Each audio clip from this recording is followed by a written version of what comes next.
Hello and welcome back to Z Sci-Fi Stories. Unfortunately, YouTube has completely demonetized our channel, leaving us with zero budget to keep the lights on. If you enjoy today's story, please consider supporting us with just $1, so our dedicated staff can pay their bills and continue bringing you these incredible worlds.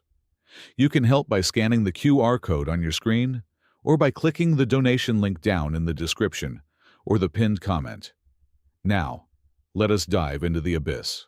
Down in the crushing black of the alien abyss, there is no room for arrogance. Millions of tons of water do not care about royal bloodlines or high-tech force fields. When the shimmering barriers fail and the dark closes in, survival does not belong to the elite. It belongs to the ones who know how to breathe in the dark, the ones who already have grease on their hands. The crystal hydro station sat anchored like a fragile glass jewel at the absolute bottom of the abyssal trench on Aquilon 9. It was an impossible, arrogant structure, a pure testament to alien vanity. The entire facility was shielded from the crushing weight of a gas-giant ocean by nothing more than a humming, translucent energy membrane. Outside that shimmering, razor-thin barrier, millions of tons of hostile, pitch-black liquid pressed down constantly, eager to crush the station into microscopic dust. Inside the barrier, the ambient temperature was meticulously regulated by hidden vents, making the grand hallways smell faintly of ozone and synthetic lotus flowers. The floors were polished marble, and the walls were crystal, offering a panoramic view of the deadly, freezing void outside. Emmett Bundy did not belong among the marble and the lotus flowers. At 48 years old, the former saturation diver and underwater welder from Earth looked like a walking pile of industrial waste. He wore a patched, heavy-duty vulcanized rubber suit that reeked of sulfur, ozone, and old sweat. The thick material was scarred from years of deep-sea welding. His official title on the station roster was Hydrolysis Sanitation Specialist. In plain terms, he was the underwater janitor. Right now, his job was scraping stubborn, bioluminescent algae off the reinforced glass of the Grand Royal Viewing Pool. His thick, calloused hands moved with rhythmic, brutal precision. The heavy nylon bristles of his industrial brush grated against the smooth surface, producing a dull, repetitive scratching sound that echoed off the high, vaulted ceilings.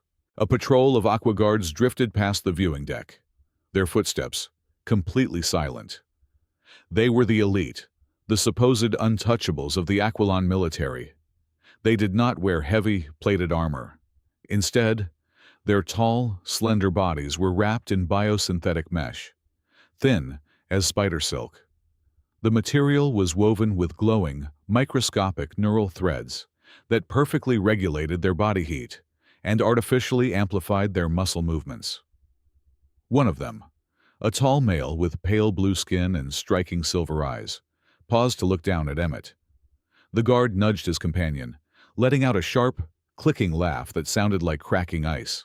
"Look at the primitive primate," the guard sneered, his voice perfectly smooth and infinitely cold. "Wrapped in dead rubber and thick insulating fat, it is a true wonder he does not sink straight to the planetary core."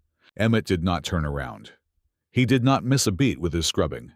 He just slowly shifted his hand to his heavy utility belt and tightened his thick fingers around the handle of a massive titanium hydraulic wrench. The cold, heavy, unyielding weight of the metal felt incredibly grounding. He let them walk away, listening to their arrogant laughter fade down the hall. The rich and the elite always felt invincible, as long as they stood behind their invisible magic shields. Do not mind them. They mistake artificial technology for actual strength. Emmett paused his heavy brush and turned, slowly. Princess Valia stood just a few paces away. She was not the frail, overly adorned aristocrat the planetary propaganda broadcasts painted her to be. She wore a simple, highly functional canvas tunic, her fingers heavily stained with caustic chemical dyes. She was a brilliant xenobiologist, a sharp mind practically kept under house arrest by her own paranoid political rivals. Valia stepped closer, completely ignoring the pungent grime radiating from his suit. She looked down at the grease-stained, worn leather notebook resting open on his metal toolcart.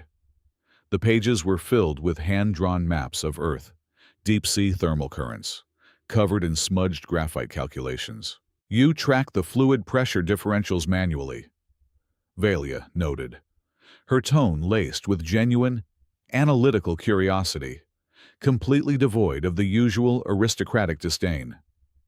"Why do you do that? The station's central mainframe calculates these variables over 1,000 times per second." "Because computers always lie when the power goes out," Emmett replied, his voice a low, gravelly rumble that sounded like grinding stones. He reached for a greasy rag and slowly wiped the chemical foam from his thick gloves. "Water never lies. You just have to know how to read the currents." He reached into his deep utility pouch and pulled out a dented, thoroughly scratched aluminum flask. He popped the top, poured a small measure of cloudy, yellowish liquid into a spare plastic cup, and held it out to her. It was his own personal ration, a heavily concentrated electrolyte lemonade, mixed generously with raw, unrefined rock salt. "Drink," Emmett said simply. Valia took the cup, sniffed the pungent liquid cautiously, and took a small sip. Her pale face instantly contorted, her bright eyes watering fiercely from the vicious, overwhelming saltiness. She coughed sharply, handing the plastic cup back to him in a hurry. "By the founding ancestors! What is that poison?" she gasped, wiping her mouth. "It is like drinking a Dead Sea." Emmett took a long, unapologetic swig from the metal flask himself, completely unfazed by the harsh taste. Electrolytes and heavy sodium, down at this extreme depth, the ambient pressure constantly messes with your basic neurology, even inside your fancy energy shield. The atmospheric density is completely off balance. The raw salt keeps the human brain firing straight. It keeps the nitrogen fog away. Before Valia could process the bizarre survival tactic, a harsh, tearing burst of static erupted from the bulky analog radio strapped tightly to Emmett's broad chest. It was not a polite digital error chime, but a raw, physical crackle of violent atmospheric interference. Emmett froze instantly. His eyes darted up to the massive main bioradar screens mounted on the grand ceiling. The screens were completely clear, glowing a steady, reassuring, peaceful blue. But something was terribly wrong. Deep inside his chest, in the hollow of his bones, Emmett felt it.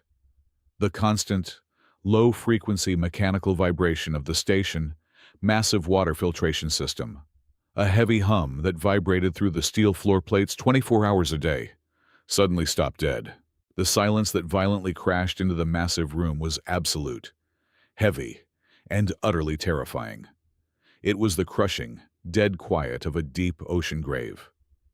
1 second later, the artificial sunlight overhead flickered violently and died, instantly plunging the massive hall into darkness before being replaced by the bloody, washing glare of the emergency red lights. The emergency lights cast a sickly, pulsing red glare over the polished marble. The air vents above the royal viewing pool did not explode. There was no sudden breach in the crystalline walls. The assassins did not drop from the ceiling wielding plasma rifles. They arrived in total silence. A thick, pale green vapor began to bleed from the massive brass ventilation grills. It rolled across the floor in heavy waves. Necrospores, a highly volatile, weaponized biological agent. The AquaGuard patrol reacted with the precision of 1,000 simulated combat drills. That was their fatal mistake. The tall, silver-eyed guard slapped the biometric console on his wrist. Instantly, brilliant blue energy shields flared to life around the squad. They stood inside perfect spheres of humming hard light, raising their sleek weapons. It was exactly the wrong defensive maneuver. The weaponized spores were engineered to feed on kinetic and electrical energy. The green mist swarmed the glowing barriers.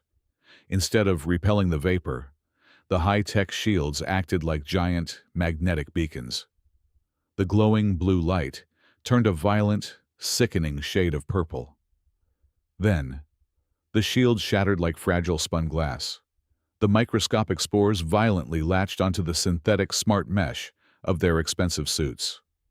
The advanced fabric instantly short-circuited. The material melted directly into their pale blue flesh. The elite guards screamed, dropping their weapons. They thrashed wildly on the stone floor. Their neural amplifiers overloaded, cooking their nervous systems from the inside out. They died in absolute, writhing agony before they could even draw a single blade. The green mist quickly began to coalesce. It thickened rapidly in the center of the hall. 3 distinct forms stepped out of the swirling vapor. They wore no armor. They carried no guns. They were biomimics. They were genetically engineered apex predators born in a laboratory tube. They had completely smooth, pale, translucent heads. They possessed no eyes, no noses, and no ears. They did not need standard sensory organs to hunt. They tracked their prey through the rhythmic, panicked thumping of a beating heart and the frantic electrical firing of terrified brainwaves. Their bodies shifted and flowed continuously.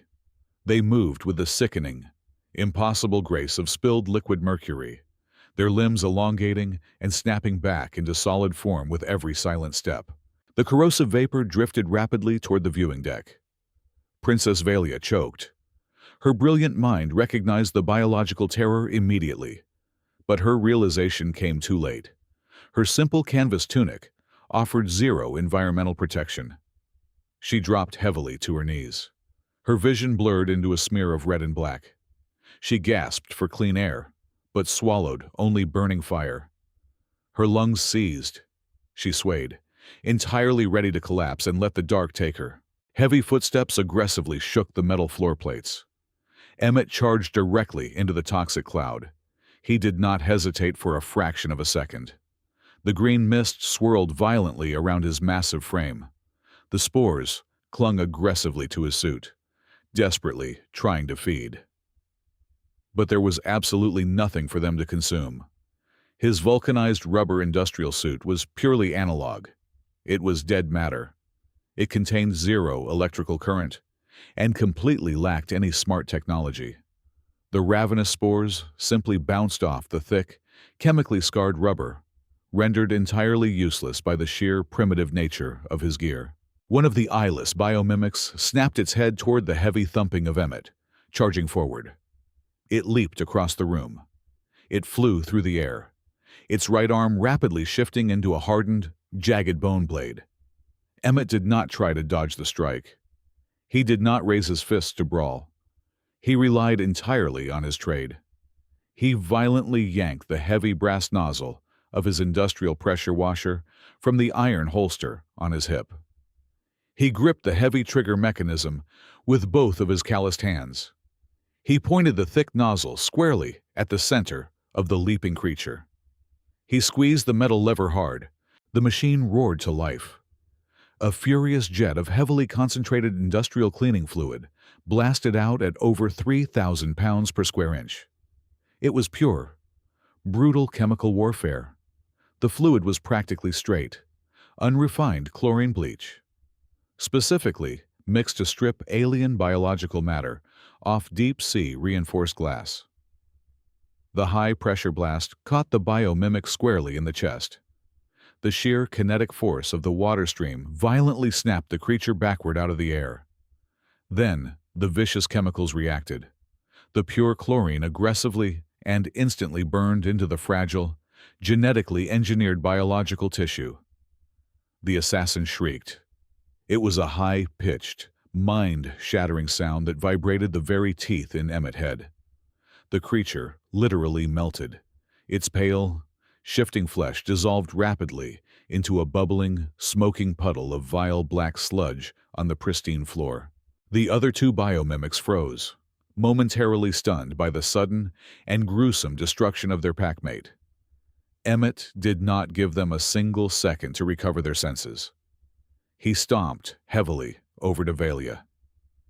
He reached to his thick utility belt and ripped his spare emergency oxygen mask free from its pouch. It was an incredibly old, battered piece of equipment. It was heavily covered in permanent greasy fingerprints and smelled terribly of raw, burnt machine oil. Emmett roughly and unceremoniously shoved the heavy rubber cup directly over Valia's pale face. He pulled the thick canvas straps tight, sealing the rubber tightly over her nose and mouth. She gasped deeply, desperately sucking in the stale, incredibly metallic-tasting air. Emmett did not wait for the princess to stand up. He bent down, wrapped his massive, rubber-clad arm tightly around her waist, and hoisted her completely off the ground. He threw her over his wide shoulder like a heavy sack of steel pipes. He turned sharply toward the heavy steel maintenance hatch set deeply into the wall behind the royal viewing pool.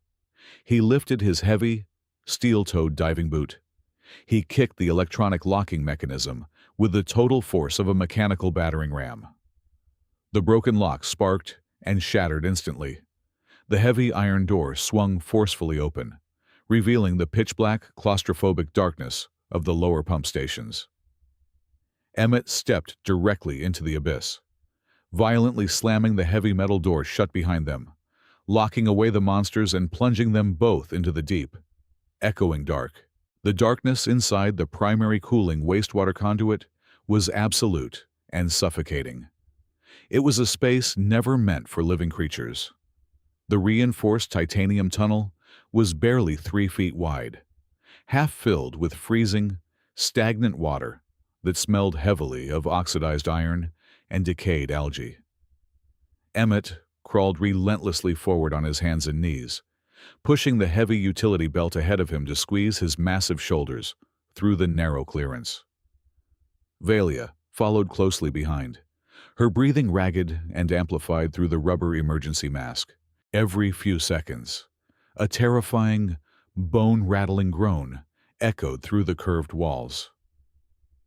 It was the sound of the alien ocean pressing down with millions of tons of hostile weight, constantly testing the structural integrity of the metal. The station was groaning under the deep-sea pressure, a constant reminder that if the assassins did not end them, the crushing abyss waiting just inches beyond the steel easily would. They dragged themselves over a thick junction valve, the freezing sludge soaking through Valia's simple canvas tunic. She shivered violently, her pale skin turning a dangerous shade of translucent blue in the pitch-black space. Emmett stopped at a narrow bend, pulling a heavy, chemically stained glow stick from his thigh pouch. He snapped the thick plastic tube.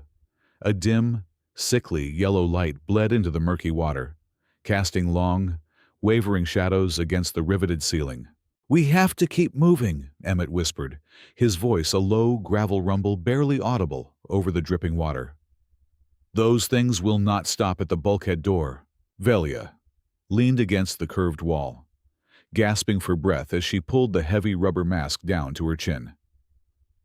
"They are not trying to kill me," she said, her voice shaking but laced with a sudden, bitter clarity.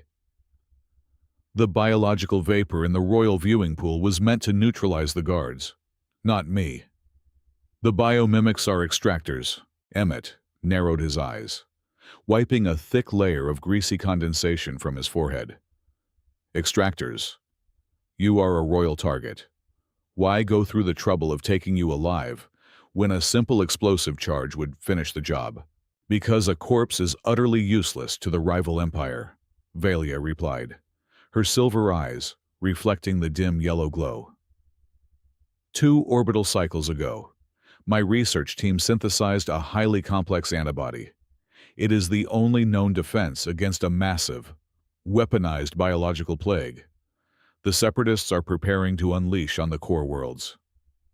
I am the only surviving carrier. The antibody is actively multiplying inside my bloodstream.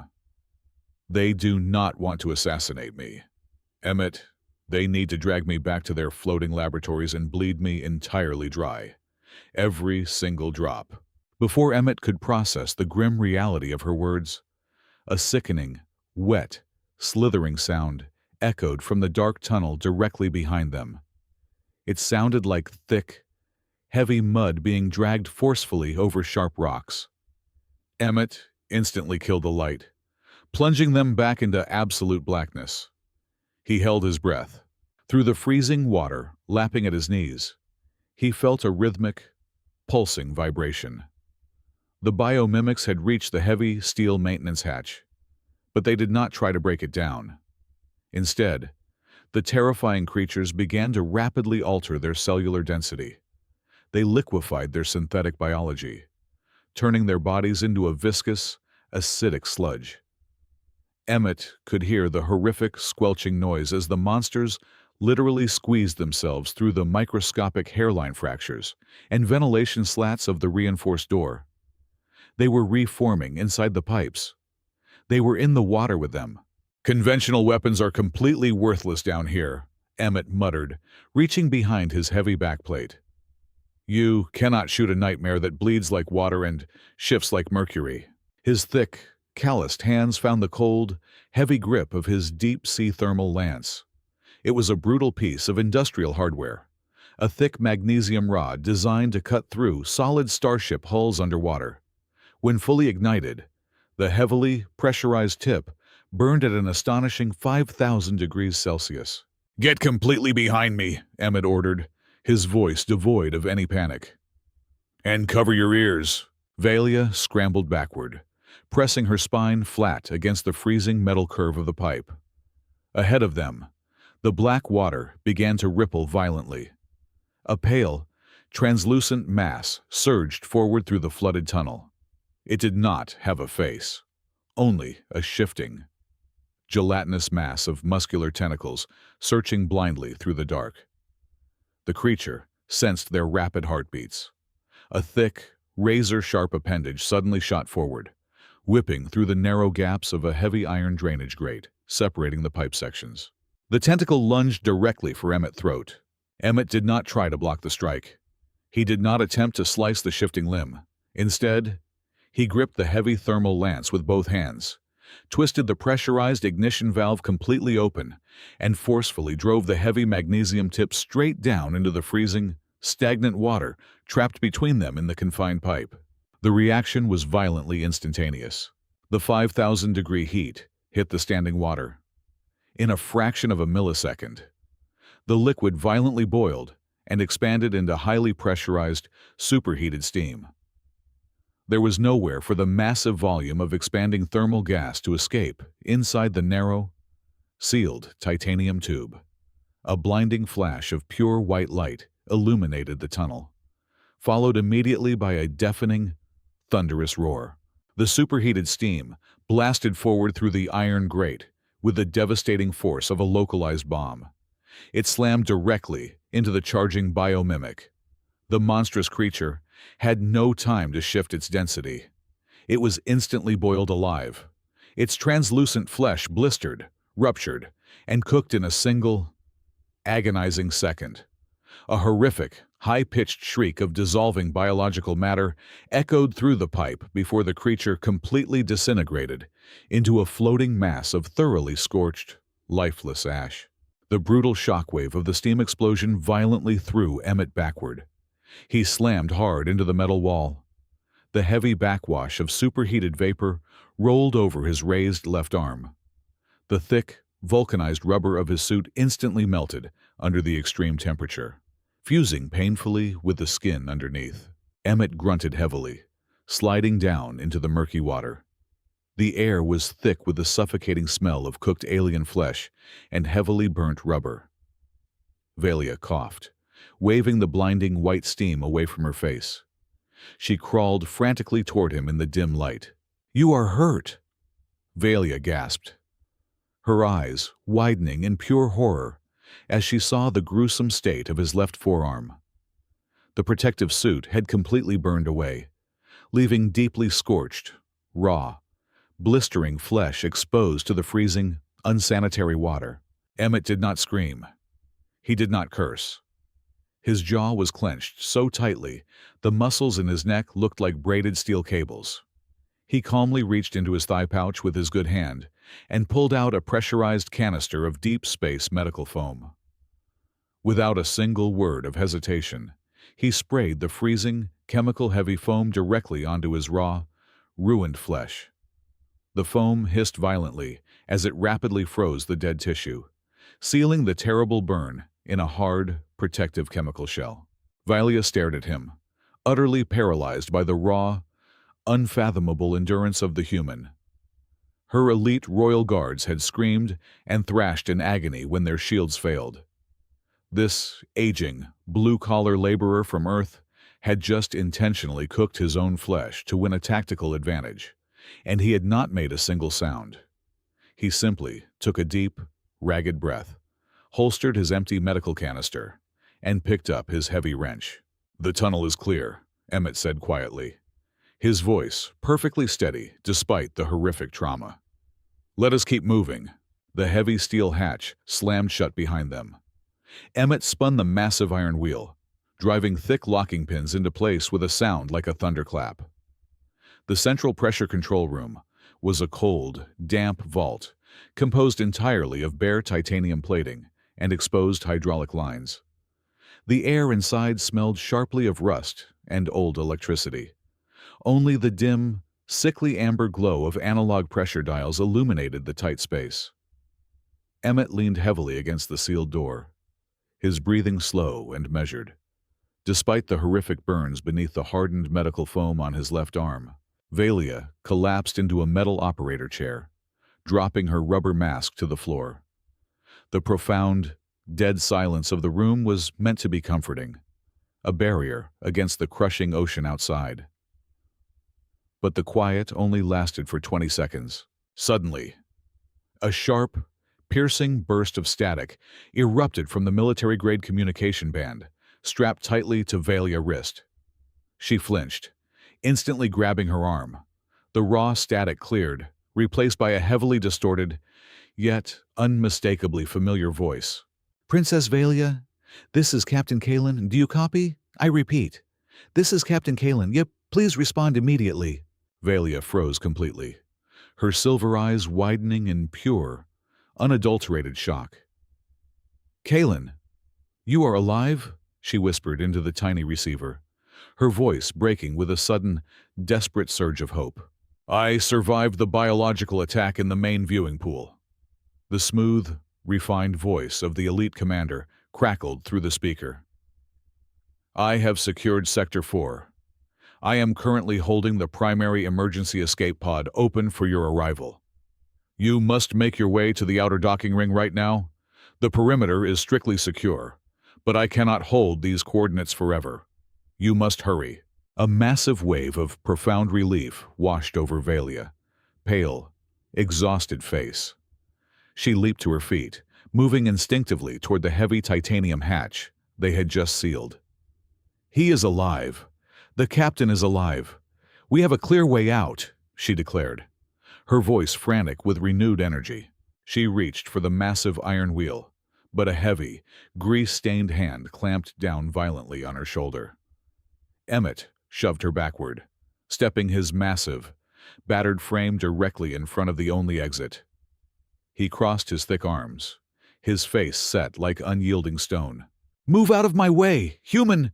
Valia snapped, her royal authority suddenly flaring up as blinding panic and sudden hope thoroughly clouded her brilliant mind. "My captain has a ship waiting. We are leaving this tomb right now." "We are not going anywhere," Emmett growled, his voice a low, dangerous rumble that vibrated in the small room. Valia's eyes flashed with sudden, fiery anger and deep, creeping paranoia. She stepped back, her mind instantly racing through the darkest political possibilities. "I see it now," she hissed, her voice dripping with absolute venom. "You do not want to save me. You just want the royal bounty for yourself. You dragged me down into the dark to keep me completely isolated.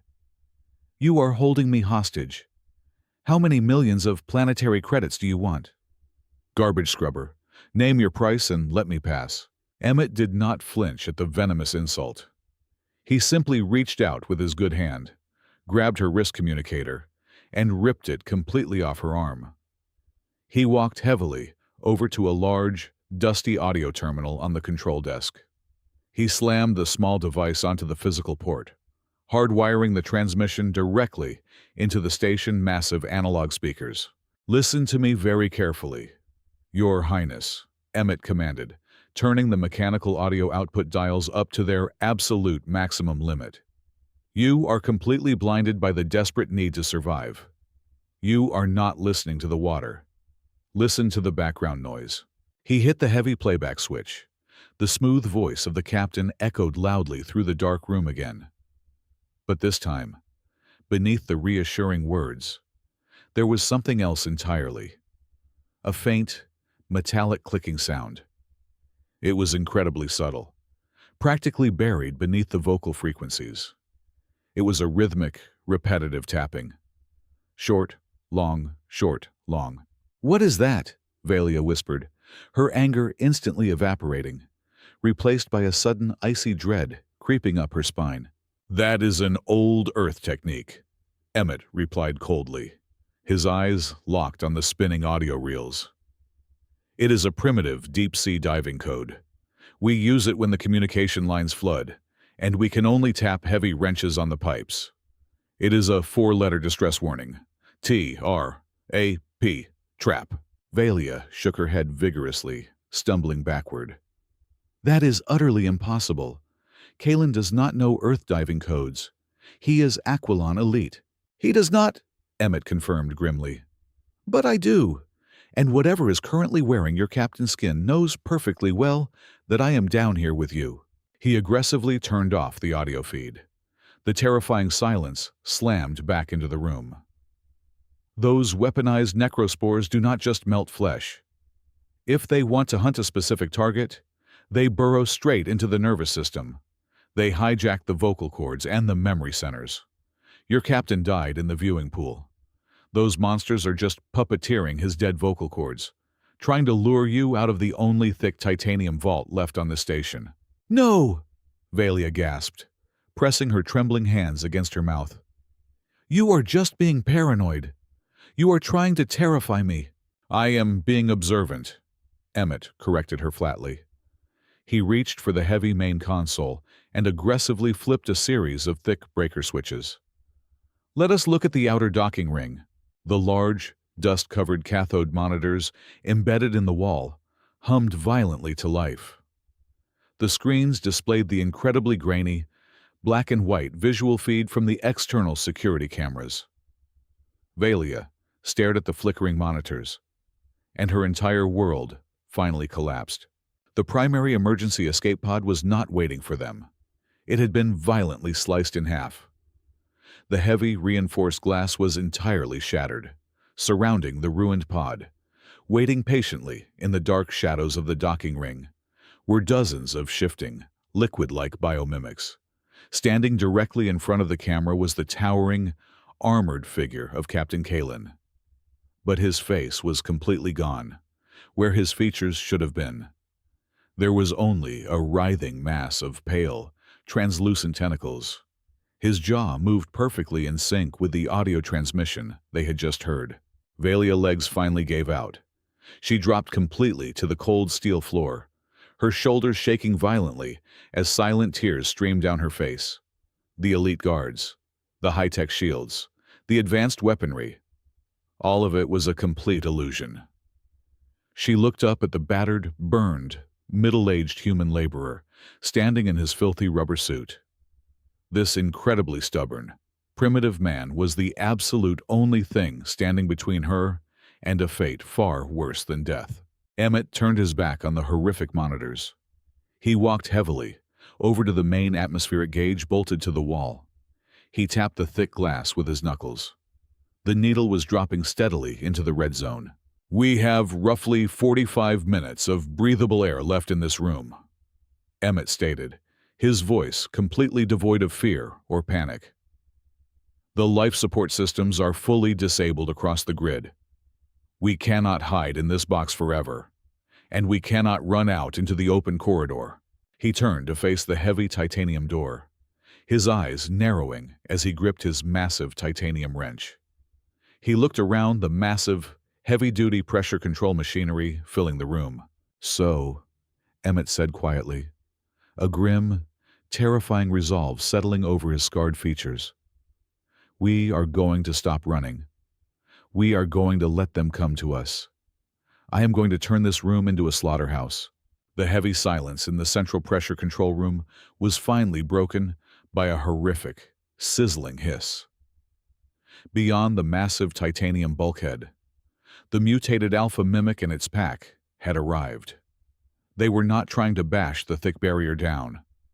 The monstrous creature that used to be Captain Kalen pressed its shifting, gelatinous hands flat against the cold metal. Highly concentrated biological acid began to spew from its pores. The thick, heavily reinforced door, measuring exactly 1 meter in solid thickness, began to smoke and melt. The alien alloy popped and groaned under the vicious chemical assault, glowing a sickening bright orange as the acid slowly ate its way straight through the impregnable barrier. Toxic fumes bled into the room, stinging the eyes and burning the throat. They had maybe 3 minutes, perhaps even less, before the entire pack poured inside to slaughter them. Emmett moved with heavy, deliberate purpose.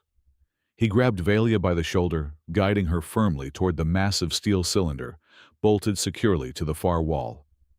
It was the only deep-water decompression chamber in the entire sector, built like a miniature submarine. He unlatched the heavy iron door and pushed her inside the cramped, thickly padded interior. He grabbed a massive roll of industrial sealant tape from his belt and rapidly taped over the rubber gaskets along the doorframe, completely insulating the interior from the outside atmosphere.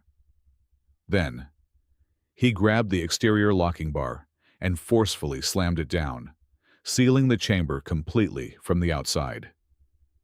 Valia slammed her fists against the thick observation glass, pure panic violently twisting her pale features. "Emmett, what are you doing?" Valia screamed, her voice heavily muffled by the thick steel. "You cannot leave me trapped in here. You cannot fight all of them alone. Open this door." "This chamber is rated to survive a catastrophic hull breach," Emmett yelled back, his voice an absolute calm anchor against her rising terror. "It is going to protect you from the extreme physical impact of what is about to happen. Sit down on the bench, strap yourself in tightly, and close your eyes. Do not look outside." Emmett did not wait for her frantic protests. He turned away from the observation window and walked slowly toward a massive, dust-covered storage locker, standing entirely forgotten in the darkest corner of the engineering room. He gripped the rusted heavy padlock securing the tall metal doors. Using his massive wrench, he shattered the lock with one brutal, echoing strike. He pulled the heavy doors open, violently tearing away years of neglected cobwebs and thick layers of black grime. Inside stood a towering, terrifying monument to Earth Raw, unyielding industrial history. It was not a sleek, high-tech piece of modern military armor. It was an antique atmospheric diving suit. The colossal machine was forged completely from solid brass and heavy cast iron, standing over 7 feet tall and weighing well over 1 ton. It was a brutalist masterpiece of human engineering, built centuries ago purely to withstand the impossible, bone-crushing pressure of deep ocean trenches, dropping tens of thousands of meters into the black abyss. It was an ugly, monstrous tomb of thick metal, covered in deep rust, enormous hydraulic joints, and heavy articulated claws. It was Emmett's original suit from his earliest days of abyssal trench diving, shipped across the galaxy and left here to gather dust. Emmett unsealed the heavy frontal hatch of the mechanical beast. The massive hinges shrieked a deafening, metallic protest that echoed off the titanium walls. He climbed backward into the dark, incredibly confined interior, dragging his scarred and burned body into the cold iron shell. He reached out and violently pulled the massive chest plate shut. The heavy locking mechanisms engaged with a series of deafening, echoing clangs, sealing him inside a walking vault. Inside the suit, there were no glowing digital displays, no artificial intelligence targeting systems, and 0 neural uplinks. There were only physical levers, heavy iron gears, and thick analog pressure valves. Emmett gripped the heavy manual crank with his good arm and began pulling it with every ounce of his massive strength. The primitive mechanical engine roared to life with a deafening rumble. Thick pneumatic pistons hissed violently, pumping highly pressurized fluid through the heavy iron limbs. The massive suit shuddered violently, stepping out of the locker with a thunderous, floor-shaking stomp. Emmett reached over his shoulder with a heavy mechanical claw, grabbing the thick rubber breathing hose. He connected it directly into the heavy brass valve of the single remaining emergency oxygen tank, bolted securely to his back. He breathed in deeply, the stale, metallic air filling his lungs as the massive iron giant stood ready in the center of the room. Behind him, the thick titanium door finally gave way entirely. A massive, ragged hole melted completely through the center of the heavy bulkhead. The smoking metal collapsed inward, splashing bright orange molten slag across the steel floor plates. The alpha mimic stepped through the burning breach, its horrific, eyeless face turning blindly toward the massive iron machine. A dozen more shifting, liquid-like assassins poured into the room directly behind their leader, screeching terribly as they smelled their trapped prey. They surged forward, like a relentless tidal wave of pale, predatory flesh. Inside the towering iron suit, Emmett did not raise his heavy claws to strike. He did not brace his heavy legs for a physical brawl. Instead, he reached his right mechanical arm out toward the main control console on the wall. He wrapped his massive, heavy iron pincers firmly around the large, bright red emergency lever protruding from the panel. It was the manual override for the deep-sea equalization valve. Emmett looked at the charging monsters, his scarred face completely emotionless, behind the thick, heavily reinforced glass viewport. He locked his heavy boots onto the magnetic floor plating. The pack of assassins surged forward like a tidal wave of pale flesh, their mutated limbs reaching out to tear the iron giant apart. Emmett did not raise his heavy fists. He did not engage in a futile physical brawl. His ultimate plan was never to fight them hand-to-hand. With a singular, brutal motion, he violently yanked the bright red emergency lever all the way down, breaking the safety seal. He was dropping the entire room to the absolute bottom of the ocean. Above them, the massive ceiling panels groaned. The equalization valves blew completely open. There was no slow leak. There was no gradual flooding. Millions of tons of hyper-pressurized alien seawater from the deepest, darkest trenches of Aquilon 9 slammed down through the ceiling in a catastrophic, instantaneous deluge. The sheer, unfathomable weight of the ocean crashed into the room with the kinetic force of a planetary strike. The biomimics were flawless genetic killing machines, perfectly designed for zero-gravity boarding actions and atmospheric combat. But they were biological matter. Down here, biology meant nothing. The absolute laws of hydrostatic pressure took over. In less than 1/10 of a second, the crushing weight of the abyssal water hit the assassins. They did not drown. They imploded. The extreme pressure violently crushed their internal structures, their advanced bones, their shifting flesh, and their hardened synthetic armor were instantly condensed into microscopic pulps. A sickening series of muffled, underwater detonations echoed off the walls as the terrifying pack of assassins was completely erased from existence, flattened by the uncaring, brutal truth of deep-sea physics. Yet, the alpha mimic refused to die instantly, powered by the stolen adrenaline and enhanced muscle density of Captain Kalen. The massive creature somehow fought against the crushing current. Its skin tore, and its internal organs ruptured, but pure predatory hatred drove it forward. It lunged through the murky, swirling water and slammed violently into the heavy brass chest plate of Emmett.